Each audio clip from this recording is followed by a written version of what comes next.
Welcome to the Self-Trust Solution, the podcast for entrepreneurs, leaders, and high achievers who are done second-guessing and ready to execute with clarity. I'm your host, Dawn Leday, the Self-Trust Coach, and each week I'll help you build the one strategy that makes all others work, self-trust. This is where bold goals meet grounded action. Let's dive in. What if travel could give you back your presence and change how you lead, live, and connect? Zach Smith, CEO of Anywhere.com, shares the story behind his mission to transform global travel through human trust and meaningful encounters. If you've ever felt like travel should be more than checking off boxes, you're going to love this conversation. Today, I'm joined by Zach Smith, founder and CEO of Anywhere.com, a human-powered travel company that's redefining the entire experience of exploring the world. Zach believes that the best trips are built on trust, not algorithms, and that presence is the most transformative souvenir you can bring home. In this episode, we dive into what it means to design your business and your life around connection, curiosity, and real human values. Plus, he shares a few surprising stories, including one that involves a dead battery, a cliffside, and the kind of kindness you never forget. Welcome, Zach. We're excited to have you on the podcast today. Great to be here, Dawn. We are looking forward to hearing more about you as the CEO of Anywhere and really your mission, because that was what was so intriguing for me, is that you have this mission to give travelers back their presence. So I want to know, what does that really mean in a world so dominated by screens and schedules and digital planning? And then how did that insight come to life for you personally?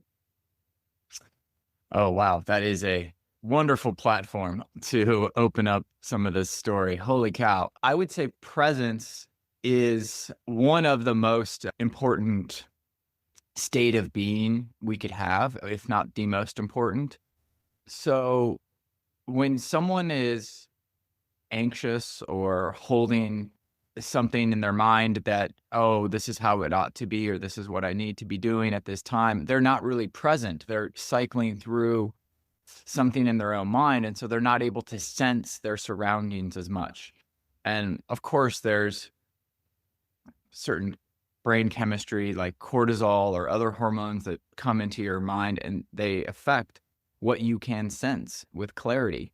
And so in travel, I've always thought that the act of going into a new culture, showing up in a country, in a culture that is not your home culture or your own, is a sacred act. You're showing up in their home.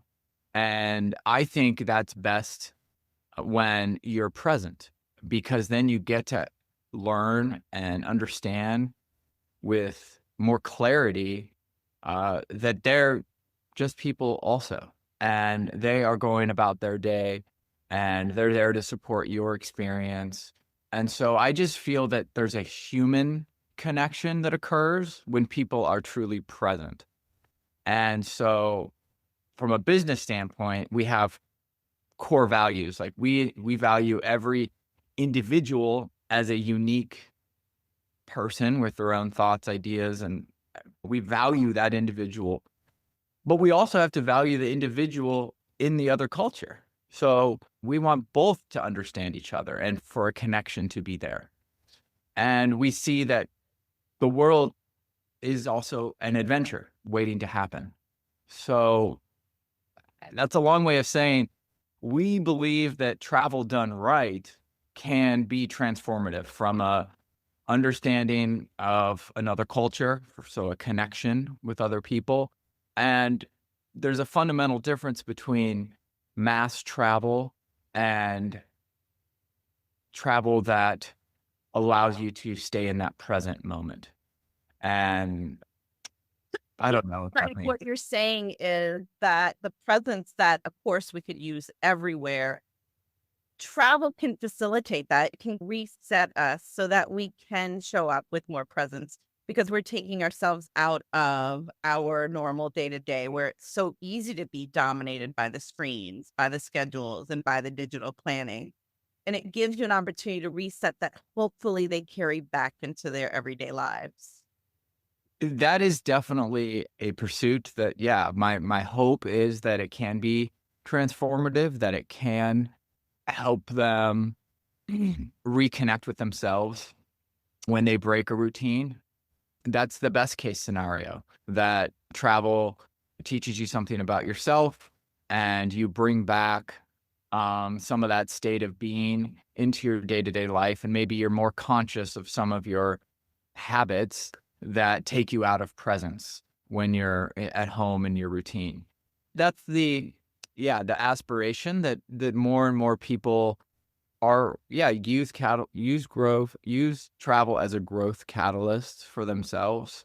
The connection catalyst, it sounds like, to really connect to the cultures you're visiting, the people there, their different ways of living. I again in the grand scheme of things, like for me, I realized that as I was traveling in different parts of the world and then working with locals and then trying to set up this type of travel where the locals are involved in designing your trip and then are there as ambassadors for their country during your trip. And I've been out of the picture, frankly, as a leader. I've just been behind the scenes trying to facilitate this type of relationship for going on 20 years with my business partner, because I believe it is the best and most natural way for people to get into that present moment and to have a better understanding of the cultures that they're visiting. Is that cultural encounter starts right from the beginning. And it's a way in which I think is more aligned with natural processes in general, where it might be easier to sell an experience if you're buying the experience from a fast talking salesman in North America telling you how great this trip is going to be for you. There might be more relatability right there on the sale side of the communication, but I wanted to make sure that the whole value chain was more sustainable. And I wanted each geography to have people that were able to represent their culture. And so anyway, it's very idealistic, but idealism takes patience. And It seems, if I can, it seems like on the surface, it's a smart business model that incorporates starting you with this other culture from the beginning. But it is so much more because it's actually trying to create more connection and more presence. yeah, The world needs more connection and more presence. But when well, you talk about the people in the respective countries or visiting places, this trust network that you have. So you actually operate as a trust network, not just a tech platform. And that's what have you learned about that, like in business and across cultures, this relying on a trust as a network?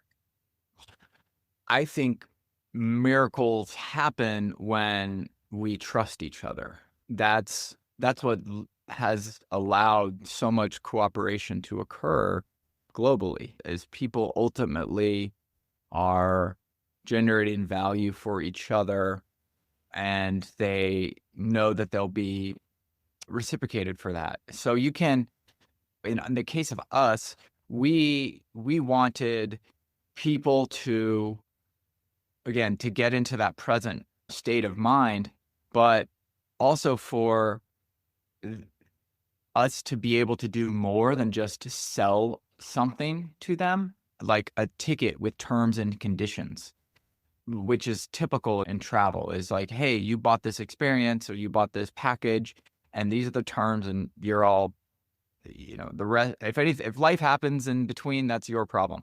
So we really believe that when there's a trust network enabled within this geography, they can adjust in real time based on what the client is feeling. Some people, they're more tired after a long international trip and they need a break, and that maybe there's a couple activities that they actually don't want to do anymore.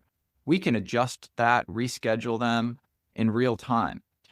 When we've communicated our values to the partners we have in each of these countries, they're 100% on board because they know that we're managing that client experience in a way that they believe it is meant to be done.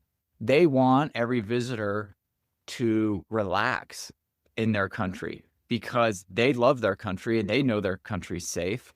And they just wish people would show up with a little bit more understanding of that's where the intentions are. However, a lot of people, when they do show up in a country, they carry with them perceptions and narratives, and particularly the countries that we operate in, it's the developing world. So it's going to look different than a major city in Canada or the US or a major European city. These are growing countries, oftentimes balancing development and supporting their population. The main thing for us is when you have a network that is working in cooperation, you can do amazing things for the customer experience that just selling particular experiences or selling confirmations, it goes way beyond that. What you've shared, it speaks to, I think, something that we see a lot in successful businesses. It is really exchanging value. It's a value exchange, knowing then that it's not just a transaction, it's a value exchange. Getting all parts on board with the same philosophy, and yours is that we want to be able to be flexible and adjust and work with and for our clientele. And I think that's really important and honorable. Yeah, again, it's like I took inspiration from certain authors that I've read, and I had naturally had some of these values for a long time, but then I got really inspired by some other people.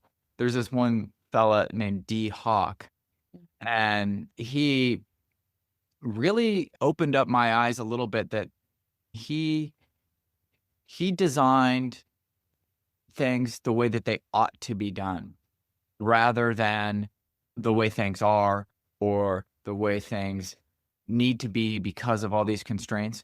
So he always would put out an ideal and then work backwards to make that happen. And so in the case of him, he was just a disgruntled banker that almost didn't want to work anymore because he was so demoralized by the institutions that he worked for.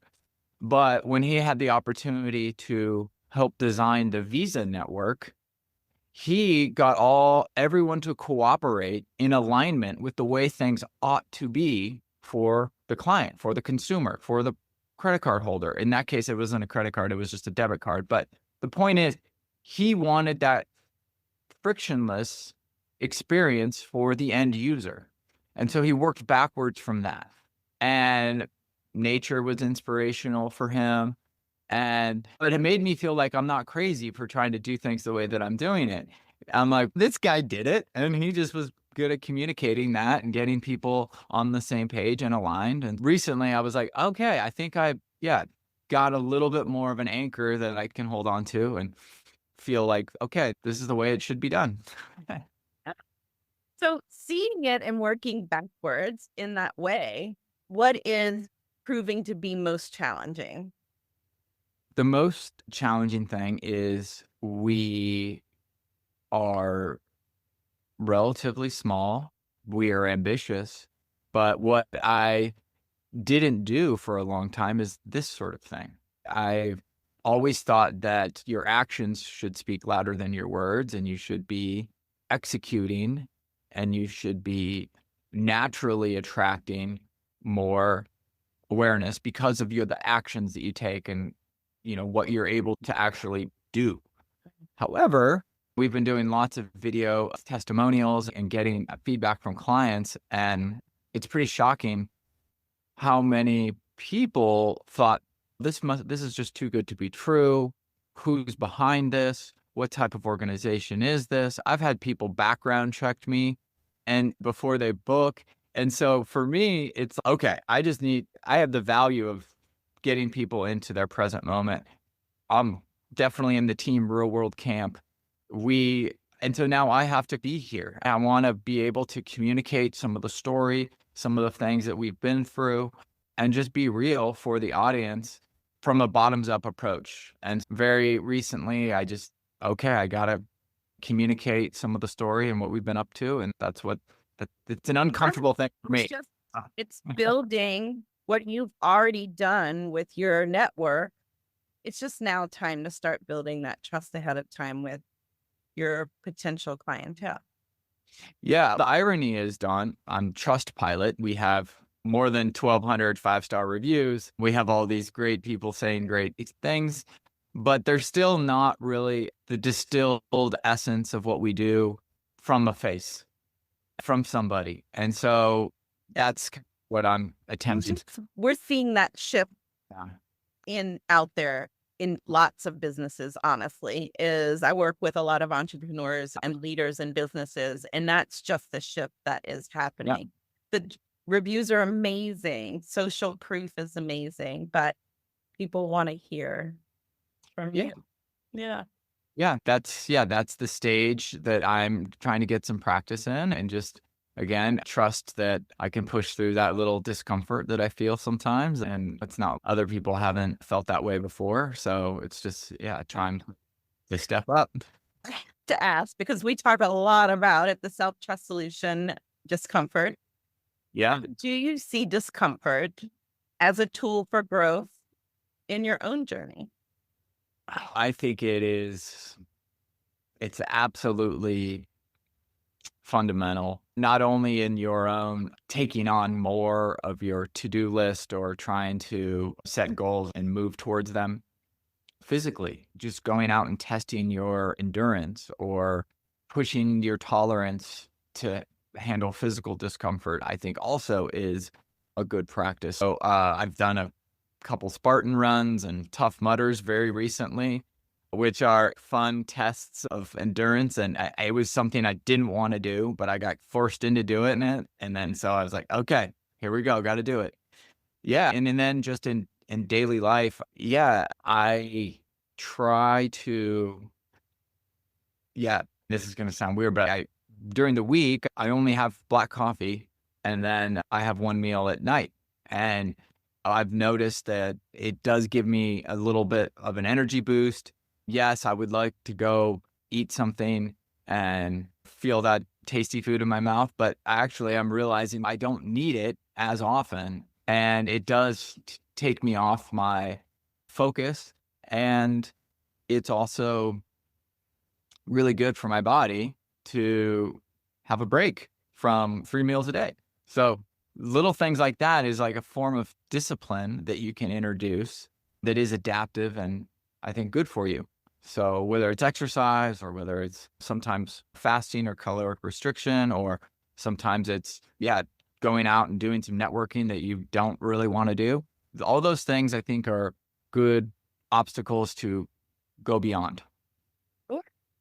They're intentional discomforts. Yeah, that's right. What I love to remind everyone is our comfort bubble expands. So some of the things that used to be uncomfortable are now firmly within your comfort bubble. But the only way we get them in there is by willing to stretch. And that is a capability we all have. Yeah, that's right. And we need reminders of them. That's what's important, is that we make a lot of assumptions about what everyone else is doing too often. And we have thousands of choices we're making every day. And how many of them are unconscious? How many of them are conscious? And ultimately, if you can get a little bit more into that conscious bucket, you realize, hey, there's a lot more control here, perhaps, than I was giving myself credit for previously. And again, just, being intentional, I think, with how you're choosing to spend your time, what thoughts you're metabolizing, what thoughts are hard to metabolize and you're holding on to, that's a good thing to take a closer look at. For sure. Yeah. I have a whole book about that. about mastering your inner dialogue. And I just read a book last night about that dates back a long time ago. And one of the things they said is that we have to, and it felt really good to be reaffirmed in everything that I teach and what I believe and what I've written about. But it was said in such a great way. Do you ever have that where Oh, you've said something so many times and then someone says it and you're like, that's it. Sounds so much better. This is what it was in this book. And it was, we're so often listening to ourselves. That racket isn't always great. We have to stop listening to ourselves and we have to start talking to ourselves. We have to lead that conversation. And I think that's so true. It's where we can get out of being led by our thoughts and start leading. yeah.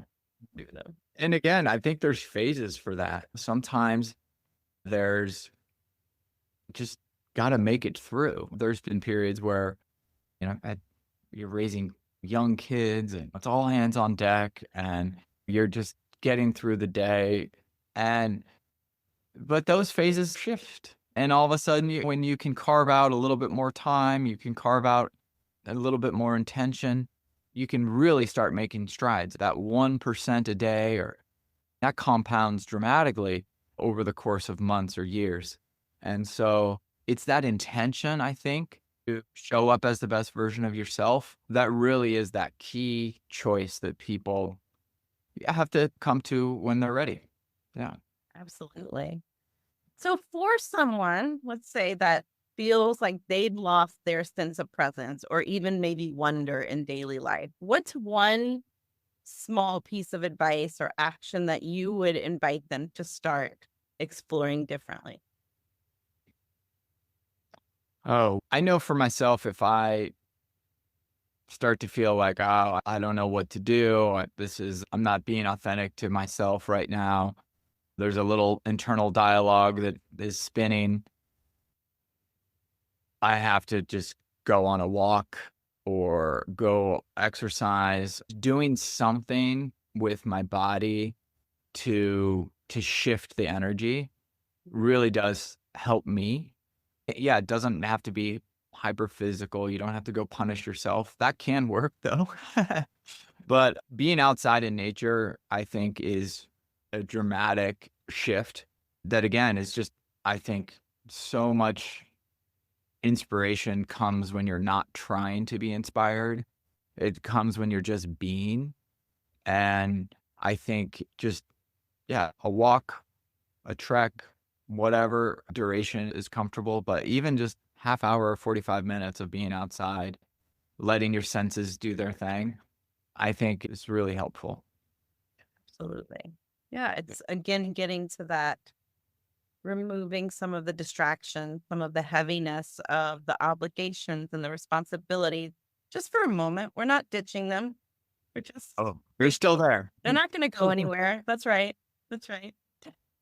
Yeah. And the way I see it is that the more clarity you can get and the more you are in that present state where you're intentional with how you're spending your time, these next choices that you make are easier to navigate because you're capable of reflecting much quicker Yep. about what you've learned in the past and what you're metabolizing now. So you have almost an internal compass that you get to fall back on and just reference, hey, is this aligned with my values? Is this relationship serving me? Is this how I want to spend my afternoon? And like in your deep self. And if the answer is no, just trust that. Don't force it because of the shoulds and the coulds and all the different things. And again, I think the more that you can connect with day-to-day life where you're aligned with your values, the easier and easier it is to just naturally express yourself, be the best version of yourself. Definitely. The more that you're being more intentional and rooted in self-trust, not burning yourself out, not running under overwhelm and pressure, then of course you're going to make clearer, more aligned decisions. You're going to follow through. and you're going to achieve what you want to achieve for sure. Yeah. Yeah. Okay. So what's one, I have to ask just to know, what's one unexpected moment or conversation from your own travels that kind of reminds you of why you do this work and still makes you smile today? Oh, there's a few different ways I could go with this. So I've had a number of serendipitous things that have occurred to me, but I don't want to go there. I have another story I want to tell.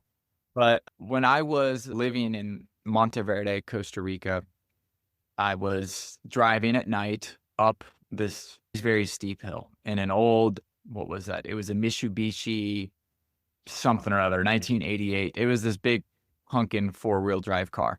Anyway, I'm going up this very steep hill at night and the car dies. And I can't go, it just loses power. And I think maybe I could try to, if it was manual, I could, jump it by going in reverse and then popping the clutch. And then I would be started again and I could go up. I'd have enough power to go up. I tried that. Basically ran into the cliff, not off the cliff, thankfully. And okay, that's not going to work. And so I'm really just alone. This is at about, midnight, 1 a.m., pretty late. There's not many people on this road. And all of a sudden, this family in a truck came by. And they were going back to this area where they lived. And I needed to go the opposite way up to Monteverde. And they got out of the car. This gentleman, he had his whole family, wife, 3 kids, got out of the car, took a look at my vehicle. I think your battery's gone. Then all of a sudden, this guy in a 4-wheel drive came up, and he was on a TV. And they started talking, and I'm sitting there, and they made a plan. The plan was to take my battery out, to put his battery in from his truck into the car, to drive me up with that car further up, then take that battery out and put it back in the truck. And they did this, took an hour and a half of their time. They wanted to go to bed. They wanted to be done with their day. But hey, I was in a bad spot and I was vulnerable, and they just naturally helped me. And again, that's the type of person that exists all over the world. They're there. And particularly in the geographies that I work with in Costa Rica and Guatemala and Panama and Peru, these people are wonderful, and they have big hearts, and they want to support visitors experiencing their country. So that, for me, just trying to get people to go and see them for what they are. It's hard to do that in a week. It's hard to do that when you're checking off the bucket list, but I know that they're there. I know that is the spirit within that community. And so I always want to serve them in a way where they get to sustain their way of life, and it's a balance between visitors arriving and them maintaining their own way of life. So That's awesome. I've had similar amazing experiences in Costa Rica. Really beautiful people with big hearts. If you're listening and you want to travel to Guatemala, Peru, Costa Rica, go check out anywhere.com, because you should really you can have these experiences too and get to know the beautiful humans that live in those areas and are ready to welcome you. They want you to be there. yeah, that's right. So good. Thank you so much for your time, Zach. Is there anything else that you'd like to share with our listeners today? Not much. Just happy to communicate and hang out with you. And I love what you're up to. And I think it's a great value you're giving your community. Yeah. What will you take away from this episode? Here are 5 highlights that stood out for me. One, presence is the real power of travel. Stepping out of routine helps us reconnect to what matters and notice what's been missing. Discomfort is a tool for alignment. From endurance races to fasting, Zach uses chosen discomfort to expand capacity, and you can too. And so can I. Trust isn't a buzzword, it's a business model. Zach shares how his global network operates on trust, flexibility, and human centered values, designed from idealism, not limitations. Inspired by leaders like D. Hawk, Zach built his company backward from how things should work, not just how they've always been done. And finally, human kindness is everywhere. A late night rescue in Costa Rica reminds us that people across the world are eager to help when we're open to connection. If this episode resonated with you, take a moment to pause and ask, where am I living on autopilot? What would it look like to reclaim your own presence at work, at home, or just even in your next conversation? And if you're feeling called to reconnect with that grounded, intentional version of yourself, go explore what Zach and his team are creating at anywhere.com. Inside every goal is a decision, an action, an evaluation, and an adjustment. Keep building your rhythm with the Self-Trust Solution. Subscribe, leave a review, and explore how we can work together at theselftrustcoach.com. I'll see you in the next episode.